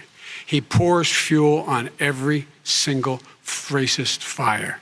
Every single one. Started off his campaign coming down the escalator saying he's going to get rid of those Mexican rapists. He's banned Muslims because they're Muslims. He has moved around and made everything worse across the board. He says about the poor boys, last time we were on stage here, he said, I told them to stand down and stand ready. Come on. This guy has a dog whistle about as big as a foghorn. President Trump, I'm going to give you 10 seconds to respond, and then I have a follow-up. He made a reference to Abraham Lincoln. Where did that come in? I mean, you said you're Abraham Lincoln. No, where did that? No. You said, I said not since Abraham Lincoln has anybody done what I've done for the black community. And I'm saying, I didn't say I'm Abraham Lincoln. I said not since Abraham Lincoln has anybody done what I've done for the black community. Now, you have done nothing other than the crime bill, which put tens of thousands of black men, mostly, in jail. All right, let me ask Vice President because if you look at what's happening with the voting right now, let me ask they Vice remember President that Biden you treated them very, very badly. Just take a look at what's happening out there. Vice President Biden, let me give you a chance to respond within this context. Crime bills that you supported in the 80s and 90s contributed to the incarceration of tens of thousands of young black men who had small amounts of drugs in their possession. They are sons, they are brothers, they're fathers, they're uncles, whose families are still to this day, some of them suffering the consequences. So speak to those families. Why should they vote for you? One of the things is that in the 80s, we passed 100%, all 100 senators voted for it, a bill on drugs and how to deal with drugs. It was a mistake. I've been trying to change the since then, particularly the portion on cocaine. That's why I've been arguing that, in fact, we should not send anyone to jail for a pure drug offense. They should be going into treatment across the board. That's what we should be spending money on. That's why I set up drug courts, which were never funded by our Republican friends. They should not be going to jail for a drug or an alcohol problem. They should be going into treatment.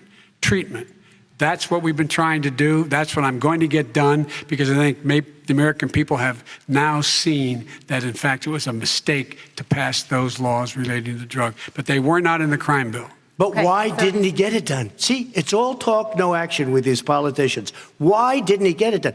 That's what I'm going to do when I become president. You were vice president along with Obama as your president, your leader, for 8 years. Why didn't you get it done? You had 8 years to get it done. Now you're saying you're going to get it done because you're all talk and no action, Jim. We got a lot of it done. We released 38,000. We got 38,000 prisoners left from the. You got nothing done. 38,000 prisoners were released from federal prison. There were over 1,000 people who were given clemency. In fact, we're the ones that put in the legislation saying we could look at pattern and practice of police departments and what they were doing, how they were conducting themselves. I could go on, but we began the process. We lost an election. That's why I'm running to win back that election and change his terrible policy. I just asked one question. Why didn't you do it in the 8 years, a short time ago? Why didn't you do it? You just said, I'm going to do that. I'm going to do this. You put tens of thousands of mostly black young men in prison. Now you're saying you're going to undo that. Why didn't you get it done? You had 8 years with Obama. You know why, Joe? Because you're all talk and no action. All right, Vice President Biden, and then we're going to move on to the next section. We had a Republican Congress. That's the answer. Well, you Okay. got to talk them into it, Joe. Sometimes All right. you got to talk them into it. We're going to move on to our next section, Like I which did is with criminal climate justice change. reform. I had Okay. to talk Democrats into it. Gentlemen, You did what we we're running already out of done. time, so we got to get on to Okay. climate change, please. You both have very different visions on climate change. President Trump, you say that environmental regulations have hurt jobs in the energy sector. Vice President Biden, you have said you see addressing climate change as an opportunity to create new jobs. For each of you, how would you both combat climate change and support job growth at the same time? Starting with you, President Trump, you have 2 minutes uninterrupted. So we have the Trillion Trees program. We have so many different programs. I do love the environment, but what I want is the cleanest, crystal clear water, the cleanest air. We have the best, lowest number in carbon emissions, which is a big standard that I notice Obama goes with all the time. Not Joe. I haven't heard Joe use the term because I'm not sure he knows what it represents or means, but I have heard Obama use it. And we have the best carbon emission numbers that we've had in 35 years under this administration. We are working so well with industry, but here's what we can't do. Look at China, how filthy it is. Look at Russia. Look at India. It's filthy. The air is filthy. The Paris Accord, I took us out because we were going to have to spend trillions of dollars, and we were treated very unfairly. When they put us in there, they did us a great disservice. They were going to take away our businesses. I will not sacrifice tens of millions of jobs, thousands and thousands of companies because of the Paris Accord. It was so unfair. China doesn't kick in until 2030. Russia goes back to a low standard, and we kicked in right away. It would have destroyed our businesses. So, you ready? We have done an incredible job environmentally. We have the cleanest air, the cleanest water, and the best carbon emission standards that we've seen in many, many years. Vice President And we Biden. haven't destroyed our industries. Vice President Biden, 2 minutes to you, uninterrupted. Climate change and climate warming, global warming, is an existential threat to humanity. We have a moral obligation to deal with it. And we're told by all the leading scientists in the world we don't have much time. We're going to pass the point of no return within the next 8 to 10 years. 4 more years of this man eliminating all the regulations that were put in by us to clean up the climate, to limit limit of emissions will put us in a position where we're going to be in real trouble. Here's where we have a great opportunity. I was able to get both all the environmental organizations as well as labor, the people worried about jobs, to support my climate plan. Because what it does, it will create millions of new good-paying jobs. We're going to invest in, for example, 50,000 charging stations on our highways so that we can own the electric car market of the future. In the meantime, China is doing that. We're going to be in a position where we're going to see to it that we're going to take 4 million existing buildings and 2 million existing homes and retrofit them so they don't leak as much energy, saving hundreds of millions of barrels of oil in the process and creating significant number of jobs. And by the way, the whole idea of what this is all going to do, it's going to create millions of jobs, and it's going to clean the environment. Our health and our jobs are at stake. That's what's happening. And right now, by the way, Wall Street firms indicated that my plan will in fact create 18.6 million jobs, 7 million more than his. This is from Wall Street. And I'll create $1 trillion more in economic growth than his proposal does. Not on climate, just on the economy. President Trump, you're Today came out and said very strongly, $6,500 will be taken away from families under his plan, that his plan is an economic disaster. If you look at what he wants to do, if you look at his plan, his environmental plan, you know who developed it? AOC +3. They know nothing about the climate. I mean, she's got a good line of stuff, but she knows nothing about the climate. And they're all hopping through hoops for AOC +3. Look, their real plan costs $100 trillion. If we had the best year in the history of our country for 100 years, we would not even come close to a number like that. When he says buildings, they want to take buildings down because they want to make bigger windows into smaller windows. as far as they're concerned, if you had no window, it would be a lovely thing. This is the craziest plan that anybody has ever seen. And this wasn't done by smart people. This wasn't done by anybody. Frankly, I don't even know how it can be good politically. Right. They want to spend $100 trillion. That's their real number. He's trying to say it was 6. It's $100 trillion. They want to knock down buildings and build new buildings with little, tiny, small windows. I mean, and many other things. Okay. And many other things. Let me have the Vice President respond, and we're running out of time, and we have a lot more questions to get to. So let's hear from the Vice President. I have a number more questions. I don't know where he comes from. I don't know where he comes up with these numbers. Queens. $100 trillion. Give me a break. This plan was endorsed by every major environmental group and every labor group. Because they know the future lies. The future lies in us being able to breathe, and they know there are good jobs in getting us there. And by the way, the fastest growing industry in America is solar energy and wind. He thinks wind causes cancer, windmills. It's the fastest growing jobs, and they pay good prevailing wages, $45, $50 an hour. We can grow and we can be cleaner if we go the route I'm proposing. President Trump, please respond, and then I have some follow-ups. We are energy independent for the first time. We don't need all of these countries that we had to fight war over because we needed their energy. We are energy independent. I know more about wind than you do. It's extremely expensive, kills all the birds. It's very intermittent. It's got a lot of problems. And they happen to make the windmills in both Germany and China. And the fumes coming up, if you're a believer in carbon emission, the fumes coming up to make these massive windmills is more than anything that we're talking about with natural gas, which is very clean. One other thing. Find me a scientist that said that. I love solar, but solar doesn't quite have it yet. It's not powerful yet to really run our big, beautiful factories that we need to compete with the world. So false. It's all a pipe dream. But you know what we'll do? We're going to have the greatest economy in the world. But if you want to kill the economy, get rid of your oil industry.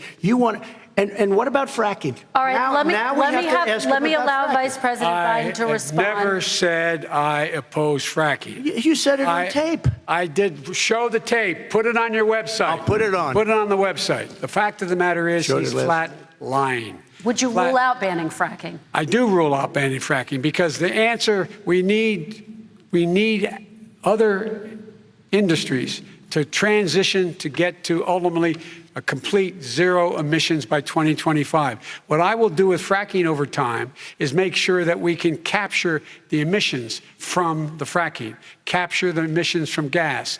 We can do that, and we can do that by investing money and doing it. But it's a transition to that. I have one more question in this pod, and then we have. He was against fracking. He said it. I will show that to you tomorrow. I am against fracking. Until he got the nomination, went to Pennsylvania, then he said, but you know what, Pennsylvania? He'll be against it very soon because his party is totally against it. Fracking on federal land, I said. No fracking or oil on federal land. Let me ask this final question in this section, and then I want to move on to our final section. President Trump, people of color are much more likely to live near oil refineries and chemical plants. In Texas, there are families who worry the plants near them are making them sick. Your administration has rolled back regulations on these kinds of facilities. Why should these families give you another 4 years in office? The families that we're talking about are employed heavily, and they are making a lot of money, more money than they've ever made. If you look at the kind of numbers that we produce for Hispanic, for Black, for Asian, it's 9 times greater, the percentage gain, than it was in 3 years, than it was under 8 years of the 2 of them, to put it nicely. 9 times more. Now, somebody lives, I have not heard the numbers or the statistics that you're saying, but they're making a tremendous amount of money economically. We saved it, and I saved it again a number of months ago when oil was crashing because of the pandemic. We saved it. We got, say what you want about relationship, we got Saudi Arabia, Mexico, and Russia to cut back, way back. We saved our oil industry, and now it's very vibrant again. All right. And everybody has very inexpensive gasoline. Remember Vice President Biden, your response, and then we're going to have a final question for both of you. My response is that those people live on what they call fence lines. He doesn't understand this. They live near chemical plants that, in fact, pollute, chemical plants and oil plants and refineries that pollute. I used to live near that when I was growing up in Claymont, Delaware. And all the more oil refineries in Marcus Hook and the Delaware River than there is any place, including in Houston at the time. When my mom get in the car and when there was first frost to drive me to school, turn in the windshield wiper, there'd be oil slick in the window. That's why so many people in my state were dying and getting cancer. The fact is, those frontline communities, it doesn't matter what you're paying them, it matters how you keep them safe. What do? And you impose restrictions on the pollutions the pollutants coming out of those fence line communities. Okay, I have one final question. Would he close down the oil industry? It falls. Would you close down the oil industry? By the way, I would transition from the oil industry, yes.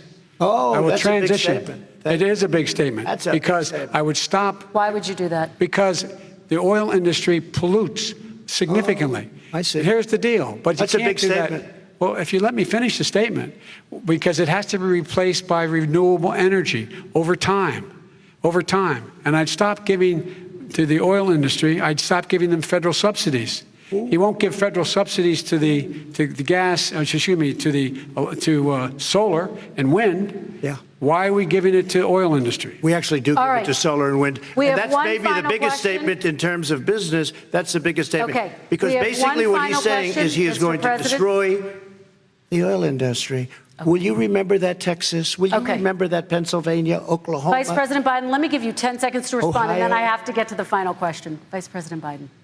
He takes everything out of context. But the point is, look, we have to move toward a net zero emissions. The first place to do that by the year 2035 is in energy production, by 2050 totally. All right. One Is he final going to get question China to both to do of it? you. No, we're finished with Is this. he We going have to to get move on China to to our do it? final question. No, We have to I'm move going on to to our final rejoin Paris question. Accord and make China abide by what they agreed to. All right, That'll this cost you is $1 about trillion. leadership, gentlemen. And this first question does go to you, President Trump. Imagine this is your inauguration day. What will you say in your address to Americans who did not vote for you? You'll each have 1 minute, starting with you, Mr. We have to make a country totally successful as it was prior to the plague coming in from China. Now we're rebuilding it, and we're doing record numbers, 11.4 million jobs in a short period of time, et cetera. But I will tell you, go back. Before the plague came in, just before, I was getting calls from people that were not normally people that would call me. They wanted to get together. We had the best black unemployment numbers in the history of our country. Hispanic, women, Asian, people with diplomas, with no diplomas, MIT graduates, #1 in the class. Everybody had the best numbers. And you know what? The other side wanted to get together. They wanted to unify. Success is going to bring us together. We are on the road to success. But I'm cutting taxes, and he wants to raise everybody's taxes, and he wants to put new regulations on everything. He will kill it. If he gets in, you will have a depression, the likes of which you've never seen. Your 401ks will go to hell, and it'll be a very, very sad day for this country. All right. Vice President Biden, same question to you. What will you say during your inaugural address to Americans who did not vote for you? I will say, I'm an American president. I represent all of you, whether you voted for me or against me. And I'm going to make sure that you're represented. I'm going to give you hope. We're going to move. We're going to choose science over fiction. We're going to choose hope over fear. We're going to choose to move forward because we have enormous opportunities to make things better. We can grow this economy. We can deal with the systemic racism. And at the same time, we can make sure that our economy is being run and moved and motivated by clean energy, creating millions of new jobs. And that's the fact. That's what we're going to do. And I'm going to say, as I said at the beginning, what is on the ballot here is the character of this country: decency, honor, respect, treating people with dignity, making sure that everyone has an even chance. And I'm going to make sure you get that. You haven't been getting it the last 4 years. All right. I want to thank you both for a very robust hour and a half, a fantastic debate. Really appreciate it. President Trump, former Vice President Joe Biden, thank you to Belmont University for hosting us tonight. And most importantly, thank you to those watching tonight. Election Day is November 3rd. Don't forget to vote. Thank you, everyone, and have a great night. Thank you. That is the moderator, Kristen Welcome, just wrapping up the second presidential debate. The final time the two will combat verbally before the actual vote on November the 3rd. It was a far less contentious debate than the first one that we saw. Relatively restrained in comparison, slowly built up into a more fractious debate, perhaps. So Trump listened to his advisors, didn't interrupt quite as frequently, came out fairly strong, putting Joe Biden on the back foot. And there's Joe Biden's wife, Jill Biden, who's coming out to congratulate him on his performance. Had some typical Trump moments, plenty of them. Vaccine is coming. It's China's fault. Greatest president since Abraham Lincoln for black people and so forth. So with 12 days to go, let's see who got the most out of that 1.5 hours. We're going to have a look at some of the topics that have been discussed, and we're going to bring in the Director of Presidential Studies at the University of Virginia's Miller Center, Barbara Perry. She's in Charlottesville in Virginia. Also back is our White House correspondent, Kimberly Harkett. And Kimberly, right outside the building where the debate's been taking place. And Kimberly, if I could start with you, just quickly from both of you, in fact, it'll be just your general overview of how you thought things went. And then we'll listen to some of the one or two of the comments that were made throughout and then get your comments too. But Kimberly, first of all, what was your general sense of the whole thing? Yeah, well, I think the American people won in terms of finally getting a clear picture about sort of the closing arguments of both candidates. This was a substantive debate. Kristen Welker, the moderator, did an excellent job of keeping both candidates to time, even getting a shout out of praise from Donald Trump at one moment, which is rare, particularly for members of the media. So I think that there's some applause needed for her as well, that she was able to keep these men on topic, on issue, and under control. In terms of who may have won this, I think that Joe Biden has probably come out ahead in that he didn't make any major fumble that could turn into a 11th hour campaign commercial, and embarrass himself.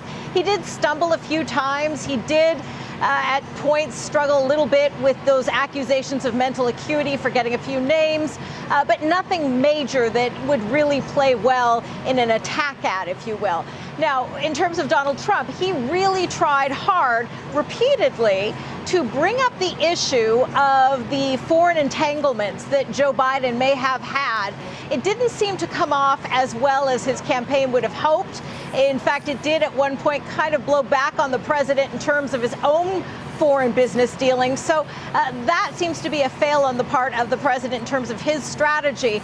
But overall, neither man had a huge moment that appears to be something that is going to haunt them in the final days of this campaign. But at the same time, it doesn't appear either man really made any gains when it comes to trying to attract the demographic that seems to be pulling away from them. And that is, for Donald Trump, suburban women. He didn't seem to make any concrete arguments that would convince them to perhaps sway their vote in his direction. And with respect to Joe Biden, he had a little trouble answering some of the questions regarding some of his past policies in government with respect to voters of color, namely the 1994 crime bill that disproportionately locked up African-American men and other people of color. And so, while he defended it and said that it was a mistake, he also didn't have a very good answer for why he hasn't corrected it before now, particularly given his lengthy career in Congress and also 8 years in the White House. All right, Kimberly, thanks for that. Barbara Perry, just briefly, if you would, the Director of Presidential Studies at the University of Virginia's Miller Center. Barbara, what was your take on it? I thought both men did what they had to do. Again, no major gaffes. Donald Trump perhaps should have COVID more often. I thought he was pretty smooth in his performance. And as Kimberly said, Biden had a few minor stumbles, but I think both did what they had to do. But I would say if it comes to being a draw, and I would score it as a draw, it's not going to favor Trump because he's behind, very simply. All right, Barbara, thanks very much. OK, well, the first topic, to no surprise, was the coronavirus pandemic. Let's have a listen now to what the candidates had to say about that. It will be by the end of the year, but I think it has a good chance. There are two companies, I think, within a matter of weeks, and it will be distributed very quickly. Can you tell us which companies? Johnson & Johnson is doing very well. Moderna is doing very well. Pfizer is doing very well. And we have numerous others. Then we also have others that we're working on very closely with other countries, in particular Europe. Let me follow up with you, and because this is new information, you have said a vaccine is coming soon, within weeks now. Your own officials say it could take well into 2021 at the earliest for enough Americans to get vaccinated. And even then, they say the country will be wearing masks and distancing into 2022. Is your timeline realistic? No, I think my timeline is going to be more accurate. I don't know that they're counting on the military the way I do, but we have our generals lined up, one in particular, that's the head of logistics. And this is a very easy distribution for him. He's ready to go as soon as we have the vaccine. And we expect to have 100 million vials. As soon as we have the vaccine, he's ready to go. 220,000 Americans dead. If you hear nothing else I say tonight, hear this. Anyone who's responsible for not taking control, in fact, not saying I take no responsibility initially, anyone who's responsible for that many deaths should not remain as President of the United States of America. So, Barbara Perry, first of all, Joe Biden's words there, that was the stick-out moment for me in that particular segment of the conversation. Anybody responsible for so many COVID deaths should not remain as president. What did you think?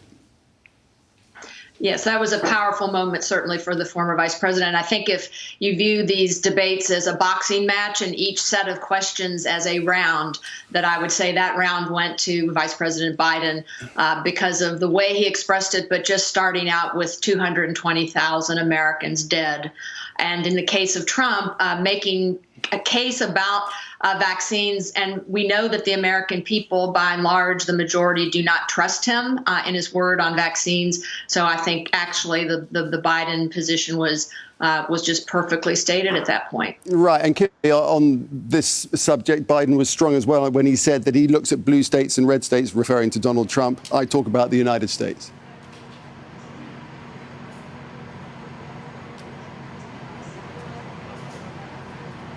Kimberly, I'm not sure. Can you still hear me? Yes, you can. Oh, apologies there. I thought that was a follow-up. Yeah, I can hear you. I apologize. I thought that was a follow-up for our guest. You know what? I'm going to respectfully disagree with both of you with regard to this segment.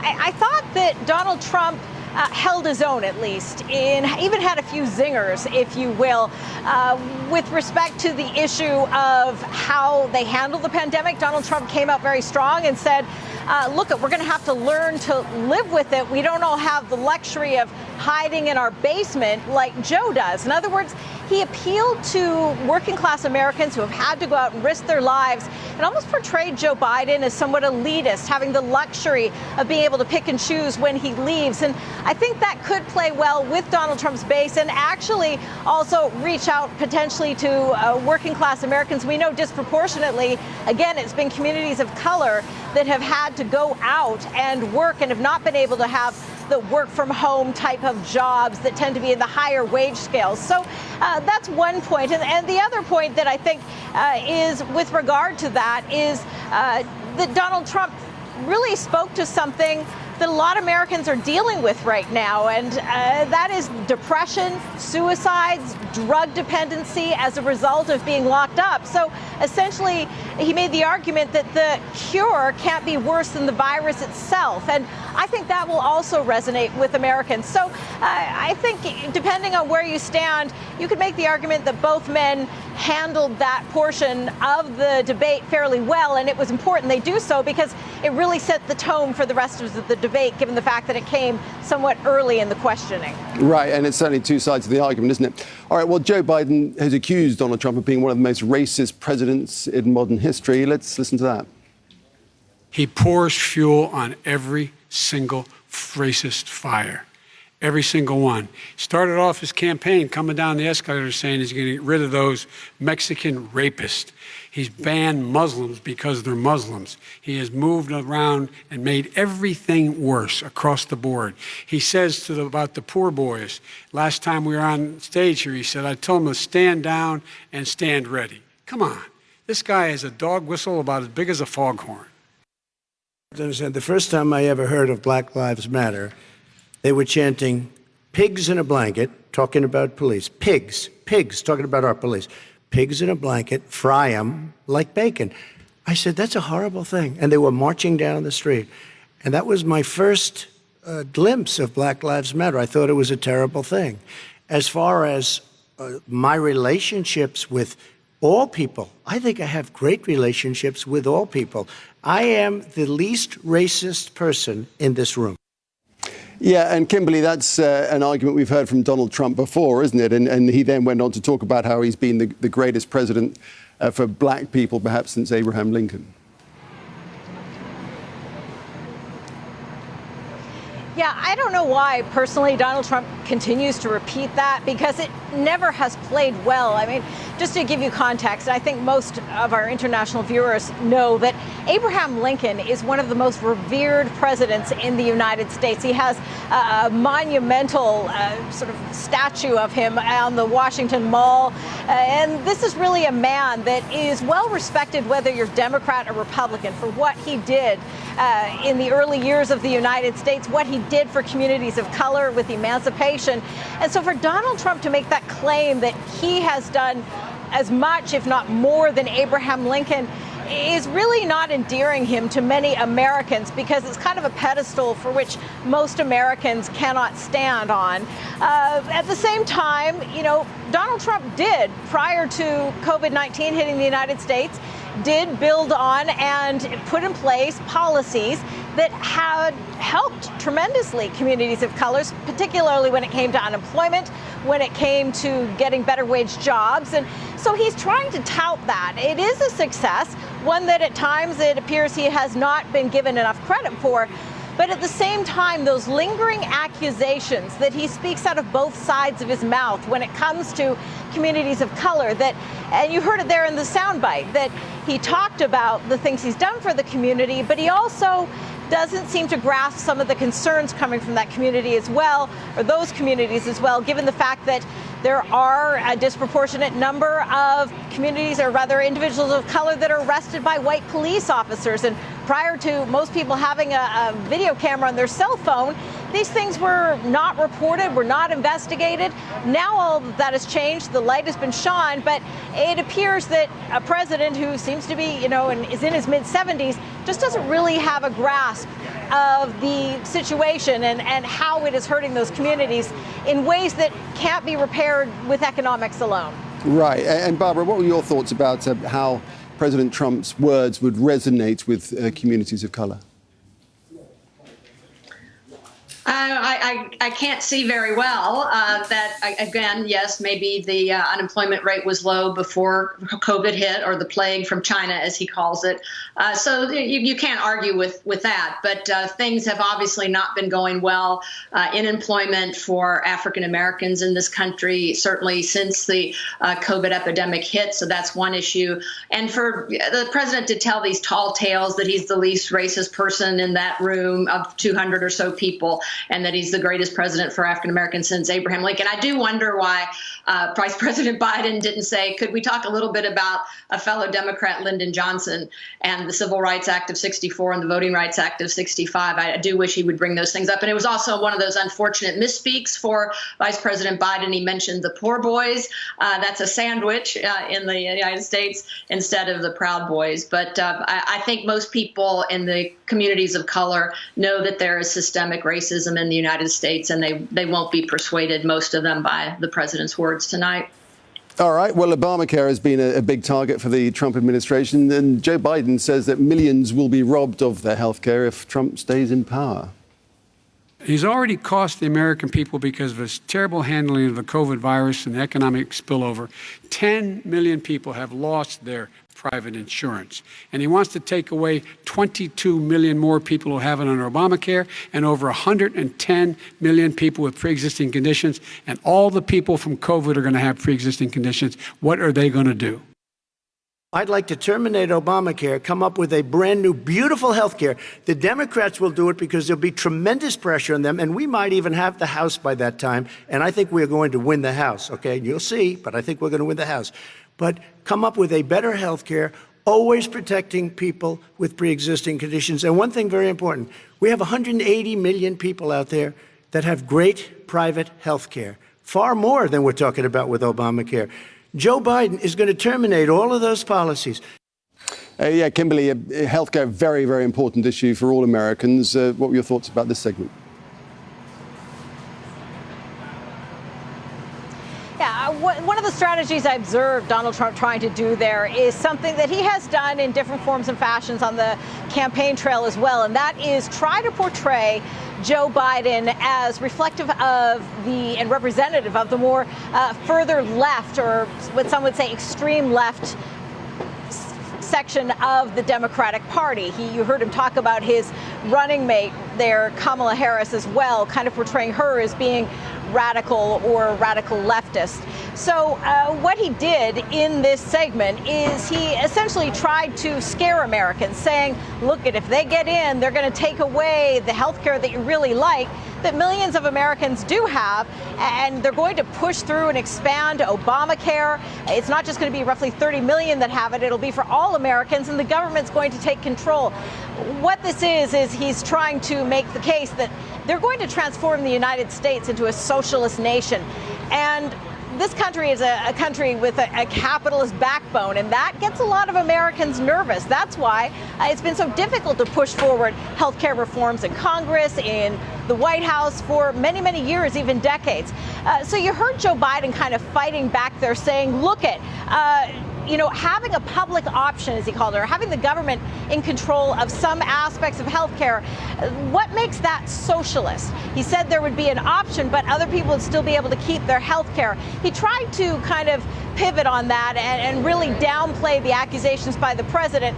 It was a difficult moment for Joe Biden, because this is one of the major concerns from some Americans, is that the United States is moving further left, and that makes many voters nervous. Right. Barbara, difficult moment for Joe Biden? Well, as Kimberly points out, as soon as someone says the S word, and by that we mean socialism, it's a little bit like in the 1950s in this country, calling someone a communist or their policies communistic. Yes, that does scare Americans, except for the fact that that is what Republicans and conservatives called Social Security in the 1930s when it passed under Franklin Roosevelt. And that is what Republicans and conservatives called what came to be known as Medicare when it passed in 1965, also under Lyndon Johnson. So I do, again, wish sometimes that Joe Biden and Democrats would look back a little bit in history and say, who would give up their Social Security benefits now? Who would give up their Medicare now? Remember, Republicans and conservatives called that socialism. And the other thing about the president saying, oh, yes, we're going to have he uses that strange term, a beautiful health care plan. He has been saying that for 4 years, and there has not been repeal and replacement by his plan of Obamacare. And with his Supreme Court nomination of Amy Coney Barrett, it's very clear that within a few months, it's possible that all of Obamacare will be overturned by the Supreme Court. All right. Well, economy always has been Donald Trump's proudest boast, and until COVID, of course, upset things on that front. They also discussed the economy at some length. Here's what the candidates had to say. I want to open the schools. We have to open our country. We're not going to have a country. You can't do this. We can't keep this country closed. This is a massive country with a massive economy. People are losing their jobs. They're committing suicide. There's depression, alcohol, drugs at a level that nobody's ever seen before. There's abuse, tremendous abuse. We have to open our country. You know, I've said it often. The cure cannot be worse than the problem itself. We ought to be able to walk and chew gum at the same time. We ought to be able to safely open, but they need resources to open. You need to be able to, for example, if you're going to open a business, have social distancing within the business. You need to have, if you have a restaurant, you need to have plexiglass dividers so people cannot infect one another. You need to be in a position where you can take testing rapidly and know whether a person is in fact infected. You need to be able to trace. You need to be able to provide all the resources that are needed to do this. So, Kimberly, your thoughts on this one? Yeah, this is one where you can really see how COVID has been politicized in the United States. I think both men laid out the arguments, and this is why it's a nation divided. There are millions who haven't been touched by COVID that believe that these are draconian restrictions. On the other hand, you have Joe Biden making the case that there is a need to contain the virus, but many of the proposals many Americans view as too costly. And Barbara, so the economy, a big issue, big important issue, certainly is that the case for all the voters that are going to be coming out in their millions. So what were your thoughts about how this one went? Right. Well, it is the case that should Donald Trump lose his reelection bid, certainly the economy will be part of the reason because of its collapse, because of the coronavirus. And yet, as Kimberly said, we are very much a divided and polarized country between those who want to be more careful, wear masks, shut down parts of the economy when necessary, and those on the conservative and Trump side who believe that that hurts the economy. And yet we see these hot spots around the country, and I think Joe Biden was talking for a moderate approach based on what's happening in different parts of the country, not one-size-fits-all policy. All right, guys, do appreciate that. Thanks very much indeed. That is Barbara Perry in Charlottesville, in Virginia, and of course, Kimberly Halkett, our White House correspondent right there outside the debate at Belmont University. Thank you very much indeed. So that is it for the final presidential debate that's taken place in Nashville, in Tennessee. 12 days to go to the election. Has Donald Trump done enough to sway voters to vote for him to get him back as the incumbent president to have another term, or will it be Joe Biden at 78? He would be the oldest first-term president ever. Samuel Zidane coming right up. Bye for now.